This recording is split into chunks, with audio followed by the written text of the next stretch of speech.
Hello dear students, मैं Nilesh Namdev Aryan education hub में आपका स्वागत करता हूं।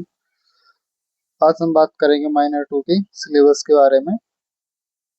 तो सबसे पहले बात करते हैं हम इकोनॉमिक्स के सिलेबस के बारे में, है ना, जिसका टाइटल है agricultural marketing and finance in India, है ना, जिसमें आप यूनिट 1 में पढ़ोगे introduction to ancient Indian agriculture marketing and finance, है ना। ये आपके माइनर टू का सिलेबस है। ठीक है, यूनिट 1 में आप जिसमें आपका क्या क्या पढ़ना है आपको, salient features of ancient Indian agriculture, forms of agricultural markets in ancient Indian, salient feature of ancient Indian agriculture finance, source of agriculture finance in ancient Indian, और contribution of agriculture in international marketing of ancient Indian। Unit 2 में आप पढ़ोगे introduction to Indian agriculture marketing, जिसमें आप पढ़ोगे meaning and definition agricultural marketing, various system and features of agricultural marketing in India, problems and suggestions of agricultural marketing in India, और cooperative marketing in India. Unit 3 में आप पढ़ोगे agricultural finance in India, जिसमें आप पढ़ोगे need of agricultural finance in India, sources of agricultural finance in India, non institutional sources, regional rural bank, cooperative societies और commercial banks, national bank of agriculture and rural development, जिसको हम बोलते हैं नाबार्ड। ठीक है, और फिर पढ़ोगे problem of agricultural finance and suggestions for improvement. Unit 4 में आप पढ़ोगे other issues related to agricultural marketing and financial system, जिसमें आप पढ़ोगे consumer food security in agricultural marketing system, food corporation of India, agricultural storage system in India, futures trading and Indian agriculture, contribution of information technology to modern agricultural marketing and finance system, eNAM and eNAM platform. Unit 5 में आप पढ़ोगे agricultural marketing and finance इन मध्य प्रदेश, जिसमें आप पढ़ोगे agricultural marketing in Madhya Pradesh state agricultural marketing board functions and working system, और फिर पढ़ोगे agricultural finance इन मध्य प्रदेश। ठीक है, तो ये आपका इकोनॉमिक्स का है ना, सिलेबस है, जो कि आपका 70 नंबर का होना है ना। इसी को अब हम हिंदी में देख लेते हैं। विषय अर्थशास्त्र, भारत में कृषि विपणन एवं वित्त, माइनर टू। ये आपका हिंदी में सिलेबस है। यूनिट 1 में आपको दिया है प्राचीन भारतीय कृषि विपणन एवं वित्त का परिचय, जिसमें आप पढ़ोगे प्राचीन भारतीय कृषि की प्रमुख विशेषताएं, प्राचीन भारत में कृषि बाजारों के स्वरूप, प्राचीन भारतीय कृषि वित्त की प्रमुख विशेषताएं, प्राचीन भारत में कृषि वित्त के स्रोत, प्राचीन भारत में अंतरराष्ट्रीय विपणन में कृषि का योगदान। यूनिट 2 में पढ़ोगे भारतीय कृषि विपणन का परिचय, इसमें कृषि विपणन का अर्थ एवं परिभाषा, भारत में कृषि विपणन की विभिन्न प्रणालियों और विशेषता, भारत में कृषि विपणन की समस्या और सुझाव, भारत में सहकारी विपणन। यूनिट 3 में पढ़ोगे भारत में कृषि वित्त, जिसमें भारत में कृषि वित्त की आवश्यकता, भारत में कृषि वित्त के स्रोत, गैर संस्थागत स्रोत, क्षेत्रीय ग्रामीण बैंक, सहकारी समिति और वाणिज्य बैंक, राष्ट्रीय कृषि और ग्रामीण विकास बैंक, कृषि वित्त की समस्याएं और सुधार के लिए सुझाव। यूनिट 4 में आप पढ़ोगे कृषि विपणन एवं वित्तीय व्यवस्था से संबंधित अन्य विषय, जिसमें आप कृषि विपणन व्यवस्था में उपभोक्ता खाद्य सुरक्षा, भारतीय खाद्य नियम, भारत में कृषि भंडारण व्यवस्था, वायदा कारोबार और भारतीय कृषि, आधुनिक कृषि विपणन एवं वित्त व्यवस्था में सूचना प्रौद्योगिकी का योगदान और इनाम प्लेटफॉर्म। यूनिट 5 में आप पढ़ोगे मध्य प्रदेश में कृषि विपणन एवं वित्त, इसमें मध्य प्रदेश में कृषि विपणन, मध्य प्रदेश राज्य कृषि विपणन मंडी बोर्ड कार्य एवं कार्य प्रणाली, और मध्य प्रदेश में कृषि वित्त। तो ये हुआ आपका इकोनॉमिक्स का अर्थशास्त्र का सिलेबस, जो कि आपका माइनर 2 का है। इसके बाद हम बात करते हैं माइनर 2 में इंग्लिश लिटरेचर में, जिसका है ना आपका टाइटल है इंडियन लिटरेचर एंड ट्रांसलेशंस। ठीक है, Indian literature and translations minor 2। तो इंग्लिश वालों के लिए यूनिट 1 में है पोएट्री, जिसमें आप क्या पढ़ोगे गुजराती फोक सॉन्ग, है ना, रानी ऑफ द वर्ल्ड, जो कि ट्रांसलेटेड बाय मधुबाई पटेल, है ना। और फिर पढ़ोगे पद्म सचदेव का the well, translated from Dogri by Iqbal Masood.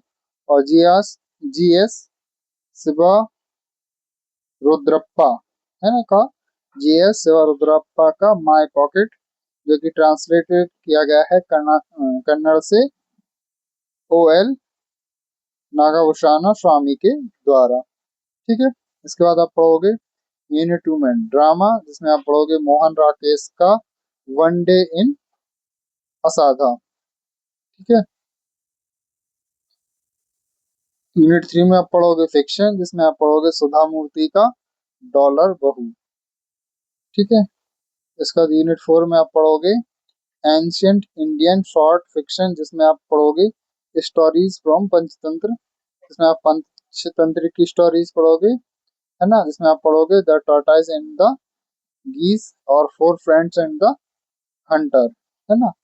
फिर आप पढ़ोगे फेबल फ्रॉम इंडियन फोकलॉर, जिसमें आप पढ़ोगे the blind man and the elephant और the story of the learn fool. ठीक है। तो ये आपका यूनिट 5 में पढ़ोगे Indian modern Indian short fiction, जिसमें आप रविन्द्रनाथ टैगोर का काबुलीवाला और प्रेमचंद का नमक का दरोगा। ठीक है। तो ये आपको पढ़ना है इंग्लिश में। ठीक है। इसका भी आपका माइनर 2 में 70 नंबर का पेपर होना है। तो ये माइनर 2 इंग्लिश का पेपर हो गया। अब इसके बाद हम बात करते हैं आपके भूगोल की, जिसका टाइटल है मानव भूगोल का परिचय, पर्यावरण और संस्कृति, माइनर 2, जिसमें आप पढ़ेंगे यूनिट 1 में आप पढ़ेंगे प्राचीन भारतीय भौगोलिक ज्ञान के स्रोत का संक्षिप्त परिचय, जिसमें श्रुति वेद और वेदांग, ब्राह्मण आर्य उपनिषद और संहिता, स्मृति साहित्य, स्मृति पुराण, सूत्र और महाकाव्य, भारतीय दर्शन और संस्कृति में मानव प्रकृति संबंध, मानव शरीर और पंचभूत, है ना, जैसे कि 5 तत्व, प्राकृतिक तत्वों पर आधारित भारतीय त्योहार, सूर्य चंद्रमा, वनस्पति पौधे, जल जंतु आदि। तो ये सब आप क्या में पढ़ोगे यूनिट 1 में। यूनिट 2 में आपको पढ़ना है मानव भूगोल, जिसमें आप पढ़ोगे परिभाषा, प्रकृति और विषय वस्तु, मानव भूगोल की शाखाएं, क्षेत्रीय विभिन्नता और सांस्कृतिक परिदृश्य की अवधारणा। यूनिट 3 में पढ़ोगे आप मनुष्य पर्यावरण संबंध, जिसमें मनुष्य पर प्रकृति पर्यावरण के तत्वों का प्रभाव, निश्चयवाद, संभाववाद और नव निश्चयवाद, है ना। इसका पर्यावरण और मानव अनुकूलन, जिसमें आप शीत प्रदेश, है ना, एक्सिमो उष्ण प्रदेश बुशमैन और पर्वतीय प्रदेश गुज्जर। यूनिट 4 में आप पढ़ोगे मानव प्रजातियां, जिनकी उत्पत्ति, विशेषता, वर्गीकरण, विभिन्न जनसंख्या, जिसमें वितरण, वृद्धि, प्रवृत्तियां और प्रतिरूप, मध्य प्रदेश में जनसंख्या का वितरण और वृद्धि। यूनिट 4। तो ये हो गया आपका भूगोल का सिलेबस। इसका भी आपका 70 नंबर का आना है। ठीक है। इसके बाद हम भूगोल के बाद देखते हैं हम अपना, हाँ, ये भूगोल का इंग्लिश में है। इसके बाद हम देखते हैं अगला हमारा विषय हिंदी साहित्य, है ना। हिंदी साहित्य, जिसका टाइटल है आधुनिक गीत नवगीत, जिसमें आप यूनिट 1 में पढ़ोगे भारतीय ज्ञान परंपरा और गीत, जिसमें गीत स्वरूप और पारिभाषिक विमर्श, गीत के मूल तत्व और विषय वस्तु, गीत का उद्भव और विकास, ऐतिहासिक परिक्षेप, विभिन्न गीत आंदोलन गति। ठीक है। यूनिट 2 में पढ़ोगे नवगीत की अवधारणा, नवता का निकट, नवगीत और गीत का अंतर संबंध, नवगीत भाव एवं विषय का नवीनता, गीत नवनीत सौम्य।